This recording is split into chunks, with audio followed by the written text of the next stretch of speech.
შეეხება ამერიკელებთან ურთიერთობებს გაჩნდა იმის იმედი, რომ წინ წავიდოდა ახლა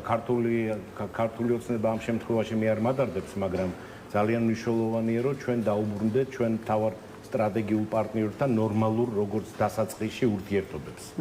და თითქოს და ამისკენ ნაბიჯები იდგმებოდა, მაგრამ ძალიან უხეში შეცდომა იქნა და არ ვიცი გააზრებულად თუ რაღაც ემოციურ ნიადაგზე, მაგრამ ძალიან უხეში შეცდომა იქნა დაშვებული ამერიკელებთან მიმართებაში. მე გულისხმობ იმ კონკრეტულ განცხადებას ბატონი ირაკლი კობახიძის, რომელმაც ტყუილში დაადანაშაულა პრაქტიკულად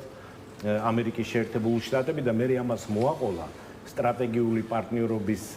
შემდეგი ფაზის გამოცხადება ირანთან, ეს დაუპირისპირა ჩვენ სტრატეგიულ თანამშრომლობას ამერიკის შეერთებულ შტატებთან, გამოაცხადა თანამშრომლობა ამერიკელებთან ფარატინა ქახალდად, რომელმაც არაფერი არ მოუტანა საქართველოს, რაც არის უბრალოდ ძალიან დიდი ტყუილი და უმადურობა, ვინაიდან ძალიან კარგად გვახსოვს ჩვენ ეს 6 მილიარდი დოლარი მხარდაჭერა თვლის და აღჭურვის პროგრამა საერთოდ სამხედროების მიმართ ძალიან სერიოზული თანხები და ინსტიტუციონალური მხარდაჭერა ჩვენი ამერიკელი მეგობრების გეპატიტთან ბრძოლის რამოდენიმე ასეული მილიონი დაფინანსებული პროგრამა, რითაც აღმოიფხრავ პრაქტიკულად ეს ავადმყოფობა საქართველოში ჰუმანიტარული დახმარება 90-იან წლებში, როდესაც შიმშილი იყო პრაქტიკულად საქართველოში ხორბლი და ასე შემდეგ. ეს შემიძლია უსასრულობამდე გავაგზავნო და თუ ეს არაფრად არ მიაჩნია ბატონ ირაკლი კობახიძეს,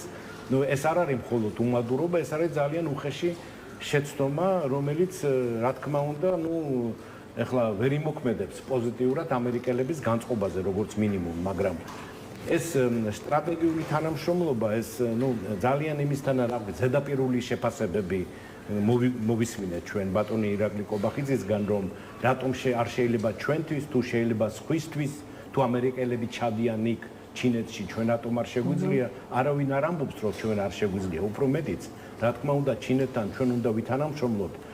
ლოგისტიკაში, ტრანსპორტში, ვაჭრობაში და ასე შემდეგ, მაგრამ არავინ არც ამერიკის შეერთებული შტატები და არც ევროკავშირი არ ლაპარაკობს სტრატეგიულ თანამშრომლობაზე ჩინეთთან. ჩინეთი არის მათთვის სტრატეგიული გამოწვევა, რაც დაადასტურა დის ვიდეოზე გამართულმა დისკუსიებმაც მათ შორის და როდესაც ამ ფონზე შენ სრულიად ეთანხმები, ეს სხვათა შორის კიდევ ირაკლი ღარიბაშვილმა გააკეთა 23 წელს, როდესაც გამოაცხადა, რომ სრულიად ეთანხმება სამ გლობალურ კონცეფციას, რომელიც წარმოადგენა ჩინეთმა: გლობალური პარტნიორობა, გლობალური უსაფრთხოება და გლობალური ცივილიზაცია.